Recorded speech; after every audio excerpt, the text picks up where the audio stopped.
8 piraso man lang yung huli ko kahapon. At pwede na to, pero binawasan ko ng isa pampain sa sisid kawil. So ito na nga. Ang tawag sa amin dito is marapati. Pakicorrect nga, tama ba? Basta ang alam ko parang marapati to eh. Tapos hiniwa lang natin ng ganyan kariliit, yung sakto lang. Yung sisid kawil nga pala guys, yung hindi mga pamilyar. Ito yung ano, yung tatapon mo yung kawil ba sa lalim ng dagat, tapos silipin mo para pag sanit mo hindi magsabit. Yon, ganun. Tapos yung kawil na gamit natin dito is 563. Tapos dinugtungan ko din yung dulo niya ng dalawa. Yung may crystalite na kulay green at kulay blue.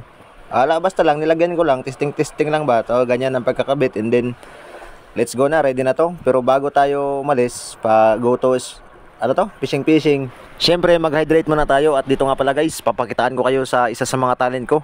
Ito yung talent ko pala na kaya ko magbukas ng gripo at uminom ng tubig gamit lang ang isang kamay. Bali, independent yung kamay ko dyan. Tignan nyo lang ng mga mata nyo ha.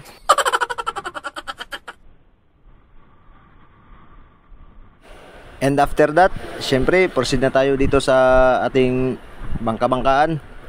And then dala ko nga pala yung spear gun ko guys, para in case na pag may dumaan na trevally is mapitikan natin. Baka lang naman.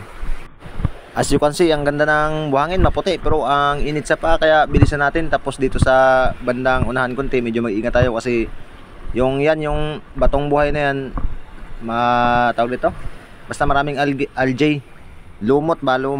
Ito nga pala guys, binalot ko na yung nilagay ko na sa garapon yung ating pain. Kukunin natin yan mamaya.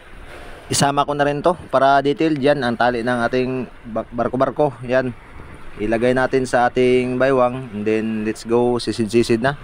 So first try natin ang mga isda na to is tinatawag sa amin na kadungot ba yan? Labayan. Okay, first casting. Okay. Hello, how are you? I am under the water. Please help me. Here too much raining. Grabe, pag dito ka talaga sa tabi, wala kang mapakinabangan sa pain mo, mauubos agad yan. Tingnan mo ito, naubos agad. Kasi yung mga isda na ganito is malakas siya magwirik. Malakas magwirik ba? Maganda rito yung octopus or squid. Nagpain ulit ako guys, tapos pakita ko lang sa inyo kung anong itsura sa ilalim. I don't care.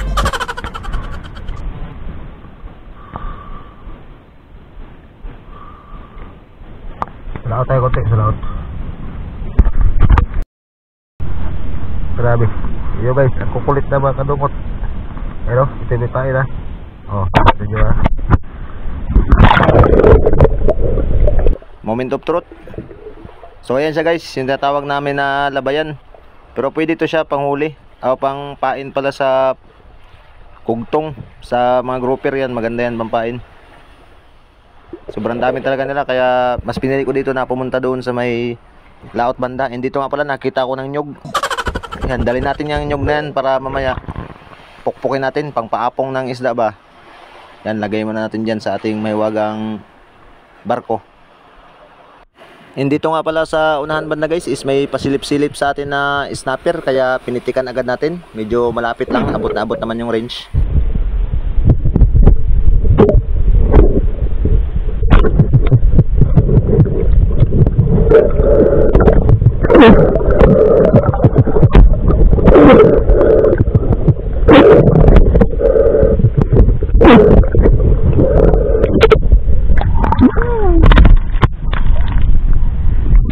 And after that, dito sa may bandang unahan ng konti is may lapong tanga na pasilip-silip. Lapong tanga na nga lang. Tapos pagpitik ko hindi pa tinamaan. Ano na lang ako.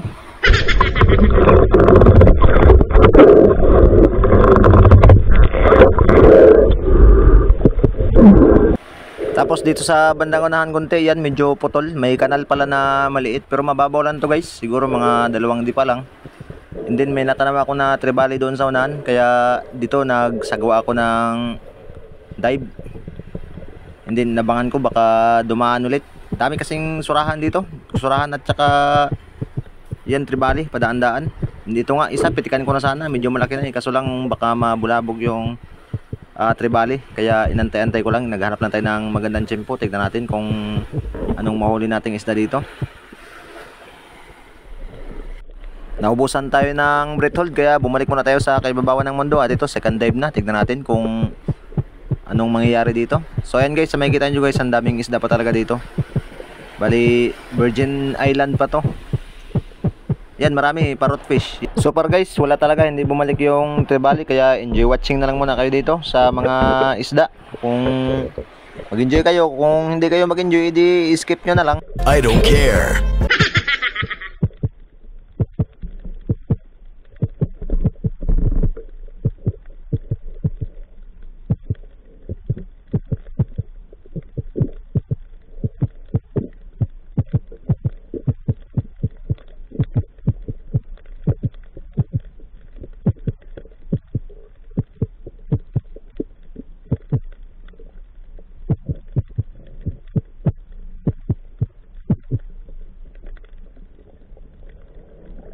Atras muna tayo ng konti sa spot kasi medyo na-notice na tayo ng mga isda. Medyo may treat na sila, kaya ito na lang yung pinitikan natin.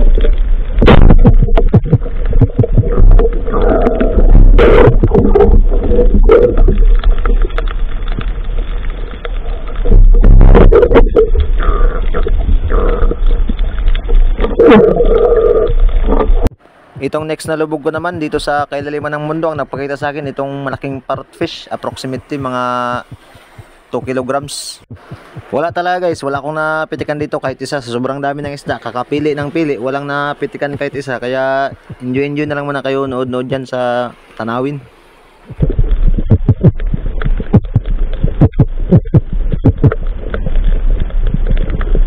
Hanggang sa yun, naubusan na ako ng breath hold and angat ako, nagpahinga muna ako dyan ng 5 minutes. After ko magpahinga ng 5 minutes is ginamit na natin itong ating nakita na nyug kanina, inagis natin kung ano yung magiging resulta. Baka sakaling lumapit pa yung mga malaking isda na nakita natin kanina na hindi nahagip ng camera.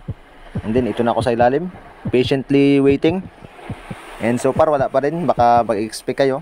Wala talaga ako napitikan dyan kahit isa.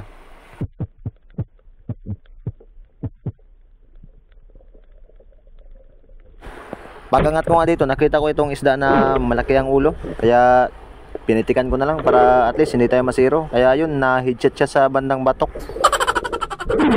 Tik na ulo. Yo.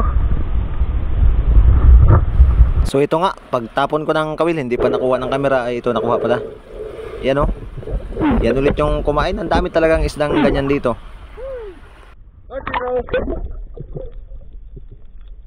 And ayun lang, ginabi na ako. Tapos ito na yung huli ko guys, nalubat na kasi yung camera ko na naman.